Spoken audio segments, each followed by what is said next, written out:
খুবই ভালো আছি। আপনাদেরকে আমি সহযোগিতা করতে বলবো, অনুরোধ করবো, আমার মুখ্যমন্ত্রী এখানে এসেছিল, ধন্যবাদ জানাই। সব ধরনের মানুষ সাহায্য করুন বন্যার ক্ষেত্রে, সারদার পুজোর ক্ষেত্রে। অভিষেক ব্যানার্জি এই বার্তা গোটা পশ্চিমবাংলার মানুষ, সবাই গোটা বীরভূম জেলার মানুষ যে যেখানে আছে, এমএলএ, লিডার, সভাধিপতি, সবাই একসঙ্গে মিলে কাজ করে আর মানুষের পাশে থাকবে। এখন তো এই বর্ষা, পুজোটা যাক,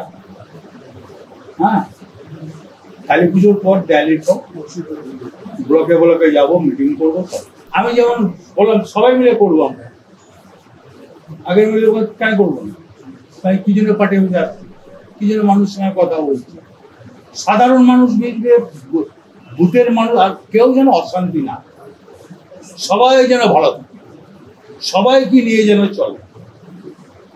কেউ বুঝিয়ে দিল আর দুটো বাইক দিয়ে দিলাম, লাভ অনেক বাইক পেয়েছে না। আমি আমার নিজের চিকিৎসা করতে যাব এখন, তবে যাওয়া উচিত আমি মনে করি। মেয়ে আমার সন্তান, তাকে 16 মাস জেল কাটানো হয়েছে, নেতা নেত্রী তো নয়, সাধারণ বাড়ি।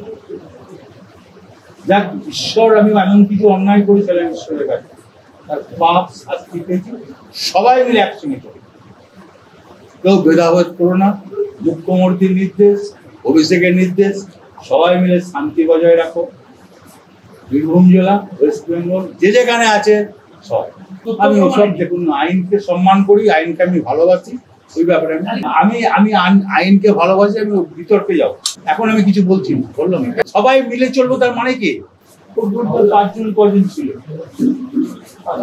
ঠিক আছে? আমাকে সবাইকে কিছু হবে না, কালী পুজোর পর। এখন এই লক্ষ্মী পুজো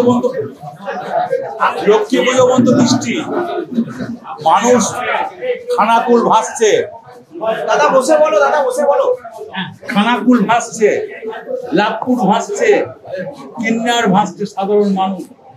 শারদিয়ার সবাইকে শুভেচ্ছা, মা শারদিয়া যেন সবাইকে নিয়ে চলে, বন্যা বন্ধ করুন।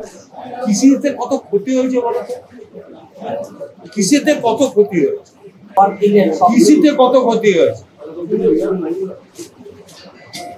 সবাইকে ভালোবাসছি, সবাই থাকবে, সবাই আসবে, সবাই একসঙ্গে চলবে। মুখ্যমন্ত্রী অভিষেকের নির্দেশ, যা আসছে, যা বার্তা দেওয়ার সব ভাই পেলে আমি সাংবাদিকদের নিশ্চয়ই দিই। আর সরাসরি আমাকে ফোন করবেন, কারোর মাধ্যমে ফোন করবেন না, আমি নিজে ফোন করবো, নিজে ফোন।